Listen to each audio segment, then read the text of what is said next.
Support comes from Mosby Building Arts, designing basements where kids can play and relax.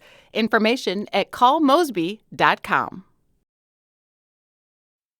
This is St. Louis on the Air from St. Louis Public Radio. I'm Elaine Cha. As we talked about last week on the show, ticks are the primary disease-causing vector species in the United States. Many species of ticks are thriving in our region, and they pass along a variety of pathogens to humans and animals every year. They transmit a number of different bacteria, protozoa, which are just microscopic parasites, and viruses to humans that can cause disease. There's also a condition that's related to tick bites called alpha-gal syndrome, which can cause a sensitivity to red meat and other animal products. And so some of these pathogens can really cause serious impacts on people, and not all of those conditions even have treatment. That was WashU senior scientist Solney Adelstensen. Zoonotic disease, otherwise known as disease transmitted from animals to humans, is a growing health concern, and it's a subject matter our next guest has dedicated her career to. As director of the St. Louis Zoo Institute for Conservation Medicine, wildlife veterinarian and epidemiologist Dr. Sharon Deem wants people to understand just how much human health is dependent on the health of other animals and the environment. Our senior producer, Emily Woodbury, spoke with Dr. Deem last week, and today we'd like to bring you their conversation. Dr. Deem, welcome to St. Louis on the Air. Thanks so much, Emily. So the last time we had you on the show was January 2020. This was a little over a month from when the WHO declared COVID-19 a pandemic. And you talked about the wet markets where live and dead animals of many different species are mixed together and bought by humans. Here's what you said at the time. And we know that then viruses can mix and mutate and change, and so these diseases may spill out into the human population. So it isn't like wildlife are sitting around thinking, what disease am I going to give to humankind today? It's more we have changed the way and the relationships that we have with wildlife and other species. And then things such as this coronavirus, which should be on all our minds, may spill into our species or our population. Coronavirus should be on all of our minds. That was quite a prescient message. Do you think that 5 years later we've learned the lessons we needed to from COVID-19 about just how much human health is dependent on the health of other animals? Yeah, that's an excellent question. And I think it's so layered to think about. And we can all sit here five years and 2 months later from that interview and just think about where we as a species have been during those 5 years and the millions of humans that have been lost, the economic costs, the societal changes that COVID-19 brought to the human species. And sure, we've learned a lot of lessons, I think, and some of those are really positive.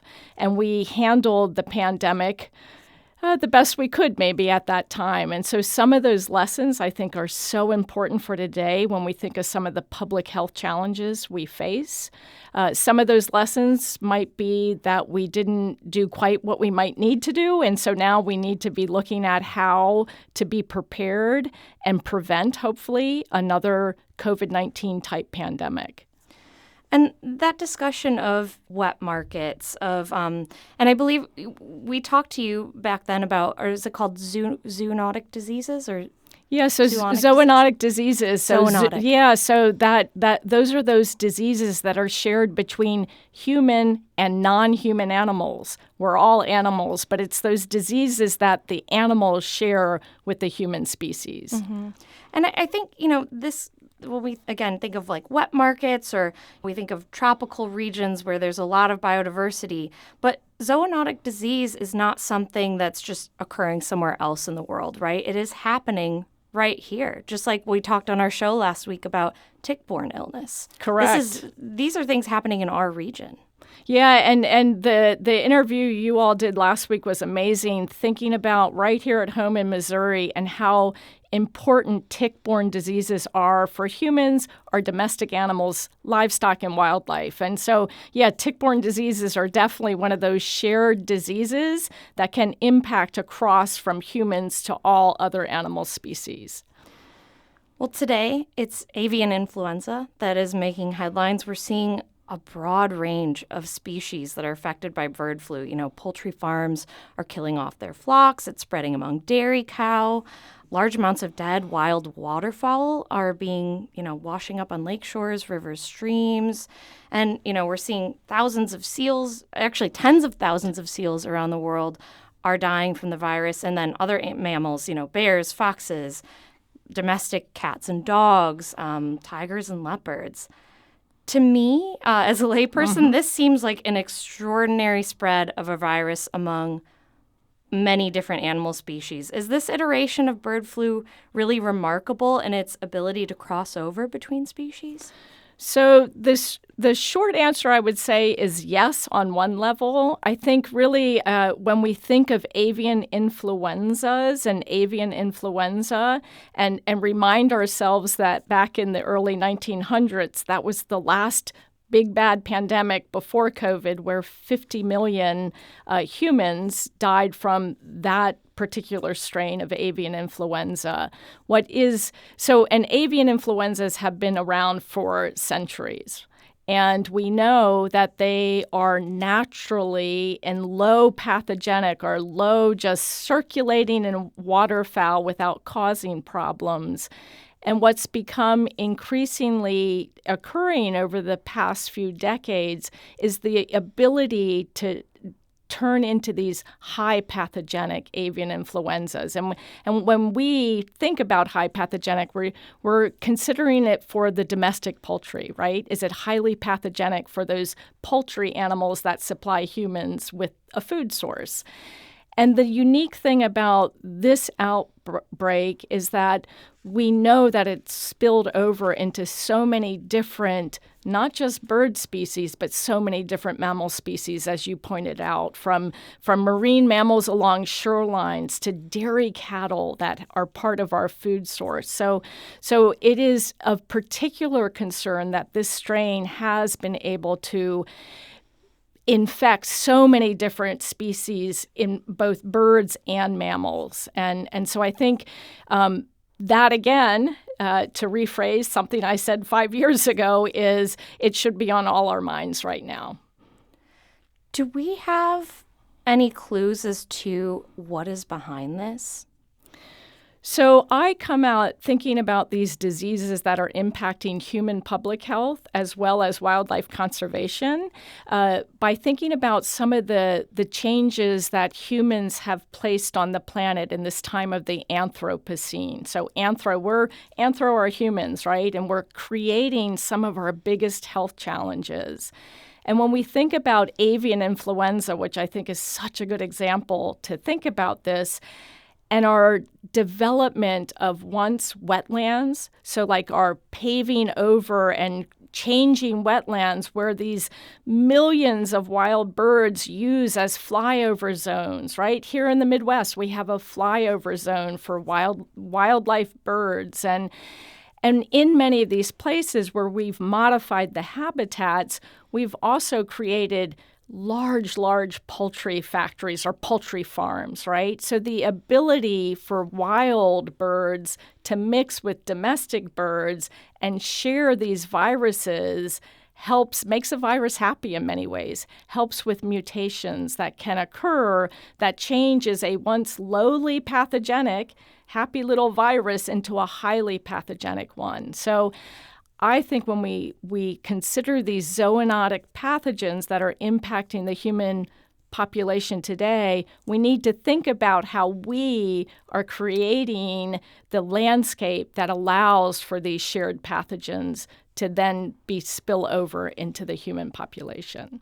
That's so interesting because it seems like, our wild spaces are so disconnected from our cities or suburbs and even the rural areas where there's a lot of these concentrated animal feeding operations. And even in those, the acronym CAFOs, the animals are so isolated from the natural environment, but yet still there is that cross-section between wildlife and these animal farms. Yeah, and so many different, we do courses on epidemiology, right? Like thinking about the epidemiology of a disease or the ability to transmit. And there's so many nuances when we think about how a virus can get from one animal to the next or from one area to the next. And I think it's really interesting when we sit here in St. Louis and think how separate the urban environment is from the wild, let's say. But we know a few miles away is Forest Park, and it's one of the places where flyover occurs, where birds come through, where we're so much more connected than we realize, I think, whether we live in an urban space, a rural space, or out in, quote, pristine wild lands. And I think it's really, when we think about how interconnected we are across the globe, we can really see how these pathogens can move through populations. We're talking about industrial factory farming of animals bred for meat. And I was looking up about zoonotic diseases, and I'm curious what antibiotic resistance, how that plays into this as well, because about 80% of antibiotic use in the U.S. is used, fed to animals raised for meat production in these factory farms. Does antibiotic resistance, is that a part of this increase in zoonotic disease, or how does it play into that? Yeah, so thinking about antibiotic resistance in humans as well as other animal species, and I'll get to that, I think is one of those other huge One Health challenges, right? So we know the human population, which is 8 billion and counting, part of the reason we've been so successful is our ability to have antibiotics, right? So antibiotics are our arsenal against bacterial infections. And when antibiotics are overused or misused, or as you've pointed out, used in our food-producing animals, it allows bacteria to very cleverly be able to be resistant to those drugs we might use to protect ourselves against a bacteria that we have. And so I think it plays into some of these health challenges in a non-infectious way for infection. So I think it has, in a good news part of this, we are realizing the significance of overuse of antibiotics for things such as food animals and what that creates in the long run to lessen our ability to fight off bacterial infections in humans and other animals. And I just want to point out, we at the St. Louis Zoo and with our colleagues, we've done a number of studies of wildlife species in the Galapagos Islands that have been exposed and have antibiotic-resistant genes in their feces. So this is a global issue that's impacting animals and humans across the globe. Even animals that live in a relatively isolated area like the Galapagos Islands. Yes. Yeah. So much of promoting positive change, good health, One Health, is having conversations like these, awareness. But then when you talk about solutions, what do we do next? What's the next step after awareness? It seems a really daunting task to try to change. I mean, these are big systems where we've decided to farm. There's well-established systems there. There's a lot of money. I mean, the value of poultry and poultry products in the U.S. in 2023 was more than $67 billion. So this is a huge industry. What kind of systemic change would be possible knowing that there's already so much that's established and that may not want to change what it's doing while it's making a lot of money? Yeah, I love this question, and it's something I think a lot about because, I'm a wildlife veterinarian and a conservationist. So wildlife conservation is sort of what drives me in my position at the St. Louis Zoo. And I always find it interesting when I bring up food and food security and what did you eat today and sort of thinking about how what we eat, what we put on our dinner tables has this ripple global effect for conservation. And so these systems that we as a society, as a species have reached for to feed the 8.2 billion humans on the planet have created some of these real health challenges. And so I think, the awareness that you just pointed out is huge. Like, I hope everyone thinks today, what did I eat and where did it come from? There's some statement that here in the U.S. you may eat food from 24 different countries today, and what that might mean for the footprint of your food intake, and how were those animals treated, and how we can get into animal welfare, but thinking sort of how what I eat, what my family eats, may be playing into some of these questions of pandemics. And I think really it's up to all of us to sort of be aware of that, to think about it and think how their actions may be able to put I don't want to use the word pressure, but put some things in place that helps us maybe reimagine our food systems today. And that gets in kind of, our ability as individuals to promote change beyond the bigger systemic change that needs to happen. You're kind of talking about like purchase power, almost like voting with your wallet in a way. And voting with your what you put on your dinner table tonight. Yep. Are there other things that we can do to limit the spread of zoonotic disease, these diseases that spread between animals and humans? And it sometimes goes the other way, right? Humans to animals. I mean, are there just simple steps like could we be better at washing our hands, avoiding insect bites? I mean, of course, no one likes to get bit by an insect. We're always trying to avoid those. Yeah, so all those what we may call simple measures, simple hygiene, like the reason we have 8+ billion people on this planet is because of good public health and because of what we have learned over the last centuries in terms of washing your hands, like you just said, or making sure you cook your food products in the appropriate way. So I think all those simple little things do add up and do protect your family, yourself. When we think of tick-borne diseases or mosquito-borne diseases, West Nile virus, Zika, some of those big ones that most all of us have heard about, we can protect ourselves from those vectors, the mosquitoes or the ticks, from those vectors that might carry those diseases. So all these things that you learned in kindergarten probably do add up to protecting yourself from many of these zoonotic pathogens. We're listening to producer Emily Woodbury's conversation with wildlife veterinarian and epidemiologist Dr. Sharon Deem. We need to take a quick break, but we'll be back shortly to continue this conversation. This is St. Louis on the Air on St. Louis Public Radio.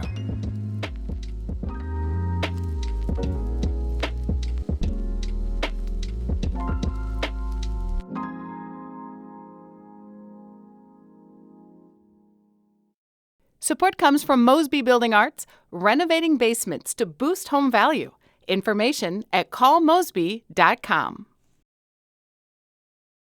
Welcome back. I'm Elaine Cha. Let's dive back into our conversation about bird flu and the interconnectedness of human health and that of other animal species. Here's producer Emily Woodbury speaking with wildlife veterinarian and epidemiologist Dr. Sharon Deem of the St. Louis Zoo. As an epidemiologist, you spend a lot of time on the big picture questions, how pathogens spread between and across species. You're also a veterinarian who works one-on-one with animals, and you're a noted animal lover. So when we're talking about avian influenza and seeing not just birds, but so many species be affected by this virus right now, what's it like for you personally to witness what's happening? Yeah, thanks, Emily. So I've been in this business for a number of decades now, and I've dedicated my career in veterinary medicine to the conservation of endangered species. So I think the question is a personally very difficult because when you are witness to die-offs, like some of these die-offs with tens of thousands of marine mammals, or many of your listeners may have heard of the 1,500 sandhill cranes that died from avian influenza recently. When we see these kind of losses in these amazing animal species and populations, it can be really challenging to keep that positive. Let's keep moving forward and working on conservation. So when we have a pathogen like avian influenza, where we are starting to wake up to preventive measures for humans, we need to not forget sort of the preventive measures we should be putting in place to help minimize the impact of this virus on other species and some of these incredible wildlife populations. And this bird flu is happening amidst, a simultaneously occurring, or maybe this is just part of it, mass extinction event. Not to get too bleak, but this is the reality of the world that we live in now. We're in the midst of a sixth mass extinction, and this is just contributing to it. Yeah, so I'm glad you brought it up, and we'll get a little bit low, but we're going to end on hope, because we always have hope, yes. And there's so much that each of us can do and are doing. But you are correct. We are now experiencing what we call the sixth mass extinction, and for the first time in the history of the planet, this extinction rate or loss of non-human species on the planet is 1,000 times the rate above sort of that normal baseline. And for the first time in history, we humans are the ones driving the extinction of these species.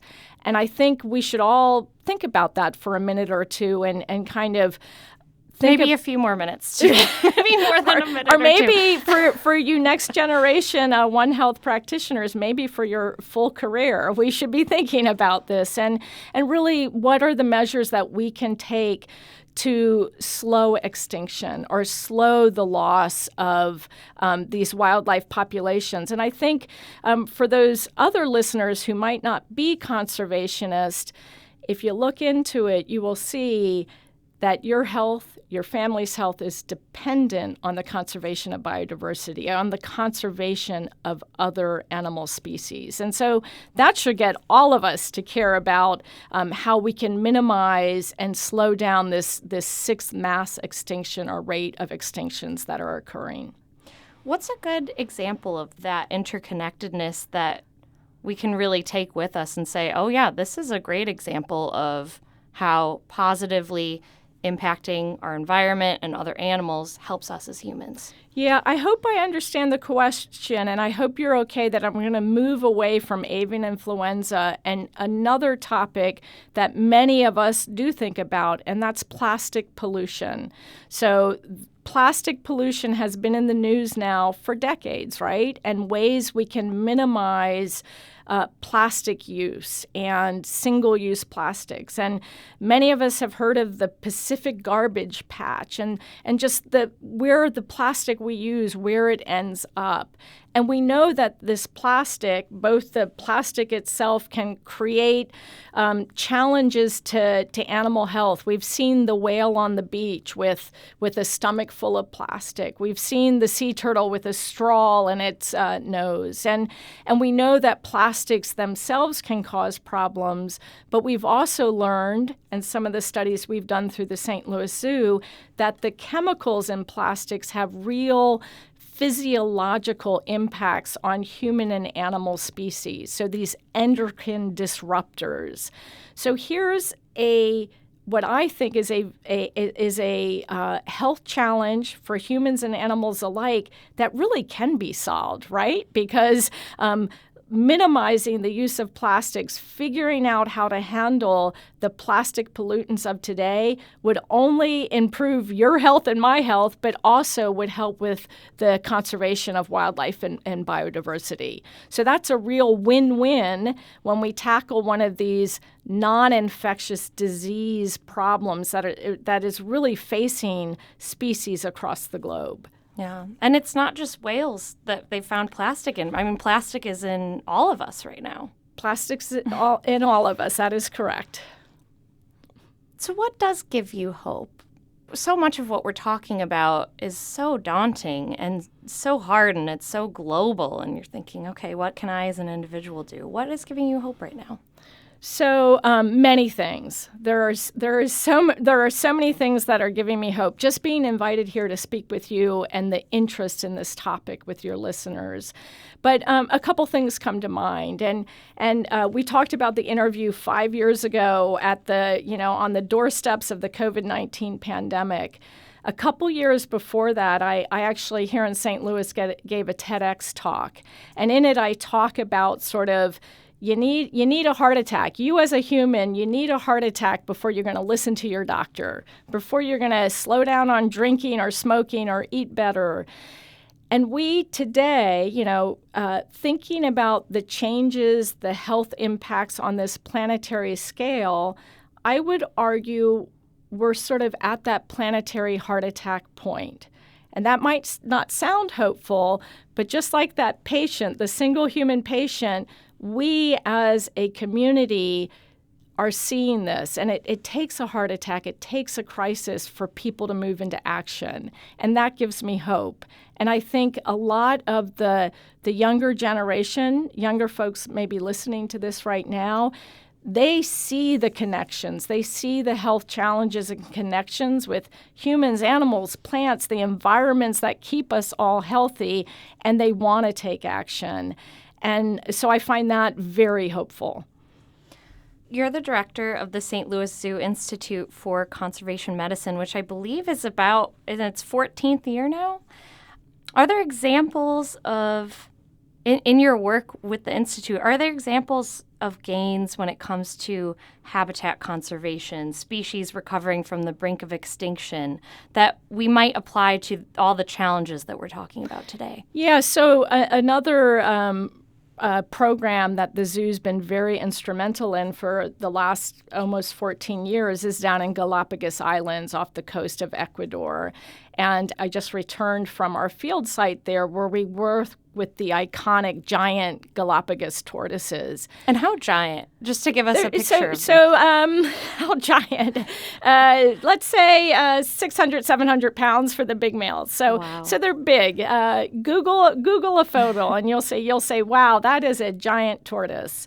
But the work we do through the Galapagos Tortoise Movement Ecology Program is really looking at the challenges they face, what they need to thrive, this iconic giant tortoise. But if we look back at the history of conservation for Galapagos tortoises in the last 50 years, where many of those species were on the brink of extinction in the 70s, and the global community, many different partners, including the St. Louis Zoo, have worked to restore these species and these populations and repopulate them out to the islands where they once lived. And 50 years later, that's a real comeback story for this incredible gentle giant of this archipelago of the Galapagos Islands. And that's, I feel very good about the part that our zoo has played in that, but also just the community of conservationists over the decades that have made that possible.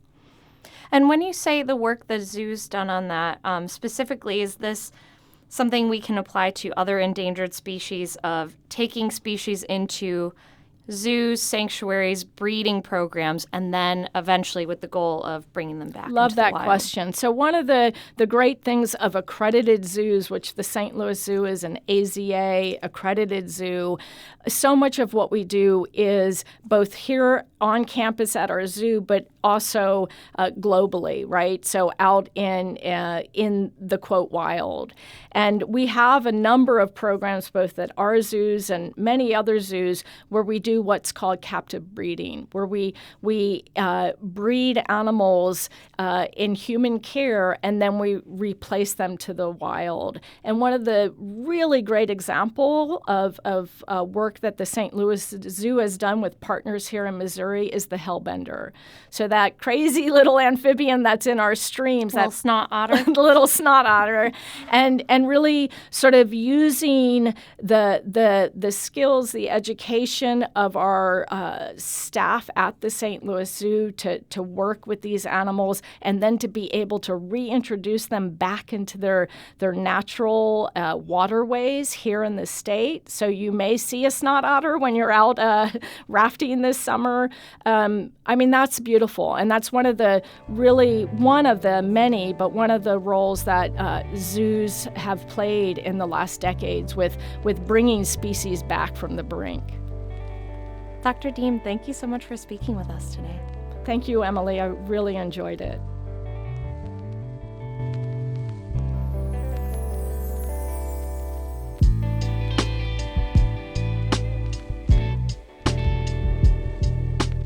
This episode was produced and recorded by Emily Woodbury. Podcast design by Aaron Dorr.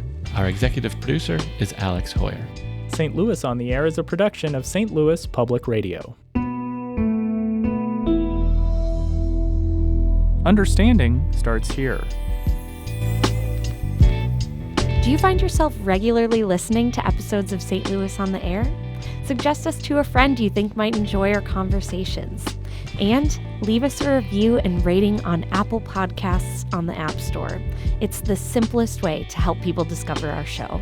Thanks. St. Louis Public Radio is a member-supported service of the University of Missouri St. Louis.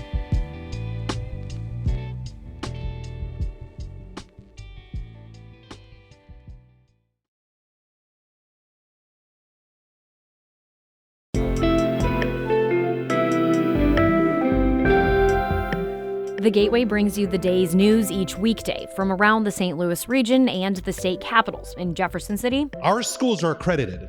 We don't need this bill. And Springfield. How many more years must pass before lawmakers see time is of the essence? I'm Abby Larico. Join me each weekday for The Gateway on the STLPR app or wherever you get podcasts.